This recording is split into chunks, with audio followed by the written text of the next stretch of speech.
السلام علیکم ورحمۃ اللہ وبرکاتہ۔ ورلڈ ماڈرن ہسٹری میں آپ لوگوں کا خیر مقدم ہے۔ اب انشاءاللہ ہم لوگ شروع کرنے جا رہے ہیں ویڈیو نمبر 9، اور اس میں ہم لوگ دیکھیں گے سعودی عرب کی تاریخ۔ سعودی عرب کب وجود میں آیا، کیسے وجود میں آیا، کیوں وجود میں آیا۔ تو چلیے شروع کرتے ہیں اللہ تعالیٰ کا نام لے کر کے۔ اس سے پہلے ہم لوگ مصر کی تاریخ دیکھ چکے ہیں جس کی راجدھانی قاہرہ ہے، اور آج ہم لوگ دیکھیں گے سعودی عرب کی تاریخ یہ کیا ہے۔ تو آپ سمجھ لیجئے کہ مسلمان ملت اسلامیہ کی جو تاریخ ہے وہ اس کا دور عروج جو ہے 7ویں صدی سے لے کر کے 17ویں صدی تک ہے، یعنی سمجھیے کہ پورا 1000 سال ہے، اور پھر 17ویں صدی تک جو ہے وہ زوال ہو گیا۔ تو علمی زوال وغیرہ اخلاقی زوال تو پہلے ہی سے ہونے لگا تھا، لیکن سیاسی زوال بھی سمجھ جائیے کہ اورنگزیب عالمگیر کے انتقال کے بعد شروع ہو گیا تھا۔ اس کے بعد سمجھ جائیے کہ پھر اللہ تبارک و تعالی جو ہے مسلمانوں کا جو عروج دینا چاہ رہا ہے، اور پھر خلافت راشدہ کا دور شروع ہوگا، پورا عالمی ہونا ہے۔ تو اس میں جو ہے پہلے علمی کام شروع ہوا۔ تو علمی کام میں جو ہے دو پرسنالٹی کو اللہ تعالیٰ نے ایک ساتھ پیدا کیا 18ویں صدی کے آغاز میں، اور اتفاق کی بات یہ ہے کہ ڈیٹ آف برتھ بالکل جو ہے سال ایک ہی ہے، یعنی 1703 میں جو ہے دو عظیم پرسنالٹی پیدا ہوئی، ایک عرب میں اور ایک بر صغیر میں۔ عرب میں جو پیدا ہوئے ان کا نام تھا محمد بن عبد الوہاب۔ محمد بن عبد الوہاب، یہ وہابی تحریک مشہور ہو گئی، لیکن یہ بہت عظیم پرسنالٹی تھے۔ اور یہاں پر جو دہلی میں پیدا ہوئے شاہ ولی اللہ، محدث بن گئے بعد میں، تو محدث دہلوی، ان کے بارے میں بھی بتائیں گے اور ان کے بارے میں بتائیں گے۔ آج ہمارا ٹاپک سعودی عرب ہے تو ان کے بارے میں بتاتے ہیں۔ تو 1703 میں ان کی بھی پیدائش ہوئی، 1703 میں ان کی پیدائش ہوئی، یہاں نجد کے علاقے میں ان کی پیدائش ہوئی تھی۔ تو یہ بہت ذہین تھے، اور 10 سال کی عمر میں ہی جو ہے یہ حافظ قرآن ہو گئے، اور پھر جو ہے مکہ مدینہ آ کر کے جو ہے علم بھی حاصل کیے، دینی علوم، اور یہ سمجھیے کہ حنبلی مسلک سے جو ہے متاثر ہوئے اور اسی کو فالو کرتے تھے۔ لیکن یہاں تک آتے آتے سمجھیے کہ 18ویں صدی کے آغاز تک جو ہے پورا عالم اسلام، یعنی ریئل اسلام آپ کو نظر ہی نہیں آتا تھا۔ پیری، مریدی، شرک، بدعت، خرافات، مطلب اسلام کے علاوہ سب چیز۔ بر صغیر میں بھی آپ دیکھ لیجئے، اور یہاں بھی قبروں پہ جو ہے دعائیں مانگنا، اس سے جو ہے منتیں مانگنا، یہ ساری چیزیں بہت زیادہ، اب تو دھیرے دھیرے کم ہو گیا ہے۔ اکبر کا دور تو ایسا تھا کہ اس نے دین محمدی کو جو ہے صلی اللہ علیہ وسلم منسوخ ہی کر دیا تھا، اور دین الہی ایجاد کر لیا تھا۔ تو ان کا مقابلہ تو دوسرے لوگوں نے کیا، لیکن یہاں سے اب جو ہے رینائسنس کے دور شروع ہوتا ہے۔ ان لوگوں نے کہا کہ ہم لوگوں کو جو ہے سیاسی غلام بھی بنتے چلے جا رہے ہیں۔ اس کی وجہ کیا ہے کہ ہم لوگ اپنے اسلام سے دور ہو گئے، اسلام کے اوریجن سے دور ہو گئے، اسلام کے اصل تعلیمات سے دور ہو گئے۔ تو ہم لوگوں کو قرآن و سنت کی طرف لوٹنا پڑے گا، توحید کی طرف لوٹنا پڑے گا، اوریجنل اسلام کی طرف لوٹنا پڑے گا، بدعت و خرافات کو ترک کرنا پڑے گا۔ تو اس کی دعوت لے کر کے مولانا عبد الوہاب یہاں پہ اٹھے، اور شاہ ولی اللہ دہلی میں اٹھے۔ تو یہ دیکھیے گا فرسٹ مرتبہ جو ہے فارسی میں قرآن مجید کو کسی نے ترجمہ کیا ہے تو شاہ ولی اللہ محدث دہلوی رحمۃ اللہ نے۔ تو لوٹو قرآن کی طرف۔ پھر ان کے لڑکے جو ہے کئی لڑکے دو قرآن کا ترجمہ کیے ہیں۔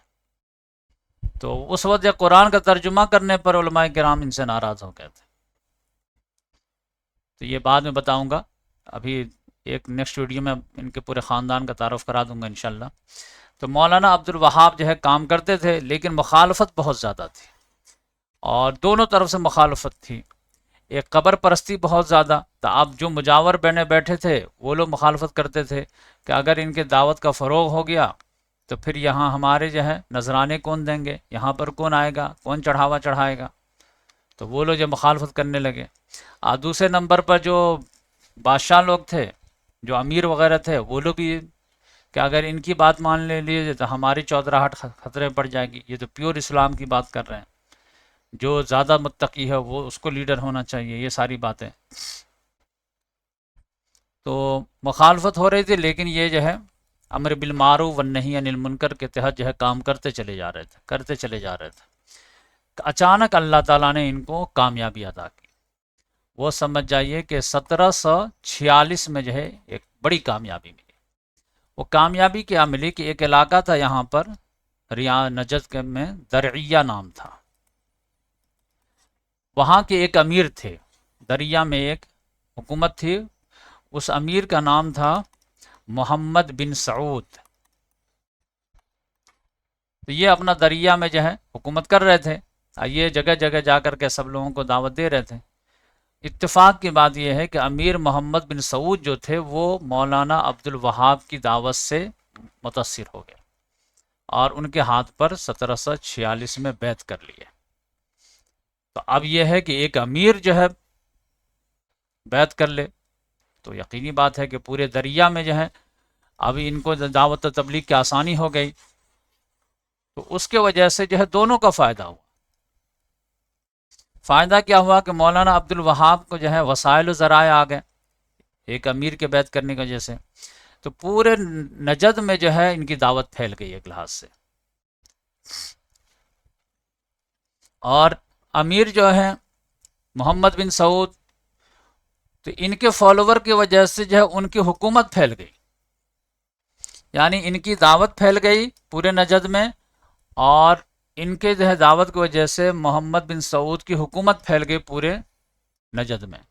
پہلے صرف ایک چھوٹا سا علاقہ تھا دریا، وہاں پہ اس کی حکومت ہے، اب یہ ہے کہ ان کی بدولت جو ہے ان کی حکومت پھیل رہی ہے۔ اب دونوں میں کافی اچھی انڈرسٹینڈنگ ہو گئی تھی کہ آپ ہمارے دعوت کے کام میں سپورٹ کیجئے اور ہم آپ کے حکومت میں سپورٹ کرتے ہیں۔ اور وہ بھی بیعت کرنے کے بعد نیک انسان ہو گئے تھے، تو پھر جہاں جہاں ان کی حکومت قائم ہو رہی تھی تو وہ جو ہے اصلاح معاشرہ کا کام کیے چلے جا رہے تھے اور اسلام کے قوانین کو نافذ کرتے چلے جا رہے تھے۔ تو دونوں کے جو ہے ون ون سچویشن تھی۔ لیکن اس کے بعد کیا ہوا کہ 1765 میں محمد بن سعود کا انتقال ہو گیا، تو اس کے بعد ان کا بیٹا آیا عبدالعزیز بن محمد بن سعود۔ تو یہ بھی کافی نیک انسان تھے اور والد ہی کے نقش قدم پر چلتے رہے، اور مولانا عبد الوہاب صاحب کے جو ہے یہ بھی ایسوسیٹ تھے۔ تو یہ سمجھ جائیے کہ 1765 سے لے کر کے 1803 تک رہے،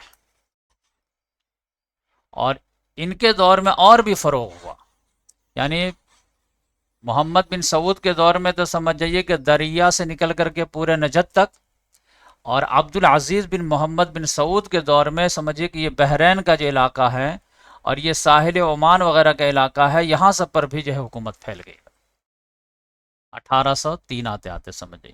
تو یہ دائرہ بڑھتا چلا جا رہا۔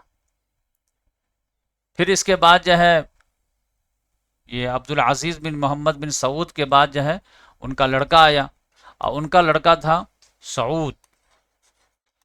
سعود بن عبدالعزیز بن محمد بن سعود۔ تو دیکھیں سعود شروع میں بھی ہے اور آخر میں بھی ہے، تو یہ سمجھیے کہ یہ سعود جو ہیں یہ ان کے یہ والد ہیں، اور یہ دادا ہیں، یہ پردادا ہیں۔ ان کے دور میں سمجھ جائیے کہ اور بھی فروغ ہوا، اور یہ سمجھ جائیے کہ یہاں تک معاملہ آ گیا، یہ حجاز کو بھی جو ہے اپنے انڈر میں لے لیے، اور یہاں پر جو ہے حجاز میں جو حکومت تھی وہ خلافت عثمانیہ کی حکومت تھی۔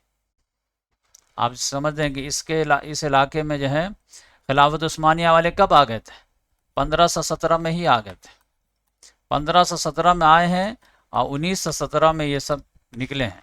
تو سمجھے کہ 400 سال تک خلافت عثمانیہ والے یہاں پر ہیں، مکہ مدینہ ان کے انڈر میں رہا ہے سمجھے۔ تو یہ سعود بن عبدالعزیز جو ہے یہ یہاں سے یہاں تک وسیع ہو گئے، تب جا کر کے جو ہے خلافت عثمانیہ والے کے جو ہے دماغ خراب ہوا کہ یہ جو ہے آل سعود والے بڑھتے چلے جا رہے ہیں۔ تو اس کے بعد جو ہے انہوں نے اپنے اس کو جو ہے مصر کا جو والی تھا، تو مصر کا والی کون تھا؟ آپ جانتے ہیں کہ میں ہسٹری بتایا ہوں کہ 1899 میں نیپولین بوناپارٹ مصر پر قبضہ کر لیا تھا، 3 سال تک جنگ چلی اور 1902 میں اس کو بھگا دیا گیا نیپولین بوناپارٹ کو. تو 1905 میں نہیں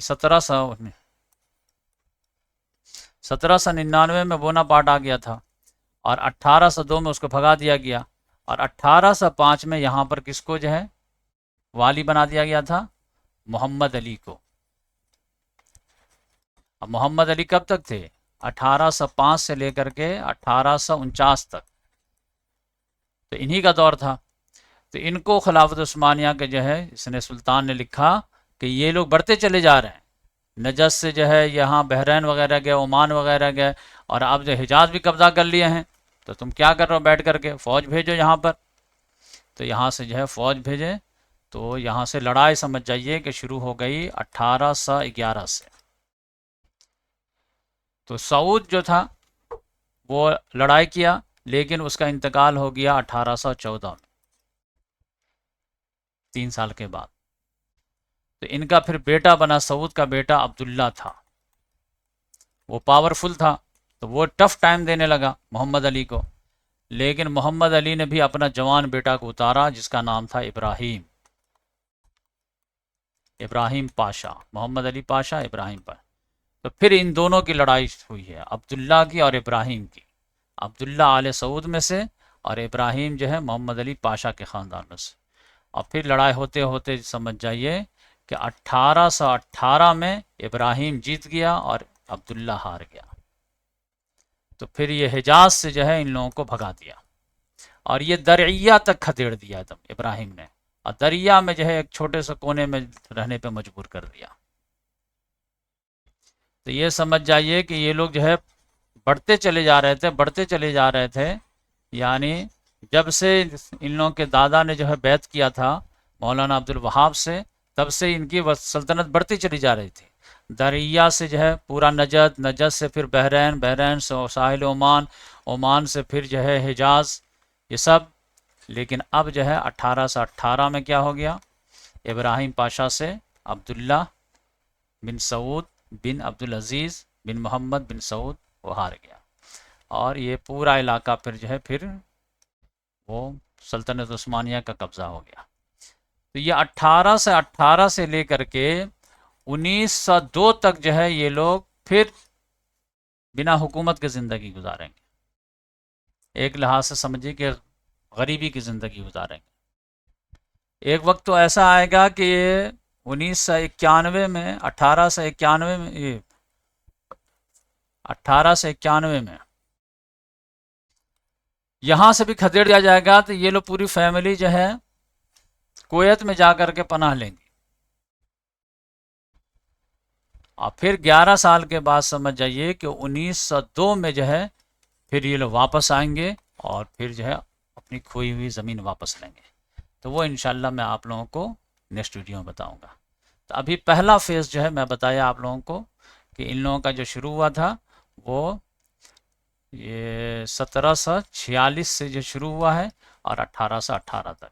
تو ایک مرتبہ پورے حکومت کا مزہ چکھ لیے تھے، لیکن وہ ہار گئے، اور پھر دوبارہ ٹرائی کریں گے. مایوسی کفر ہے اور دین کی تعلیم بھی ہے، ٹرائی ٹل یو سکسیڈ.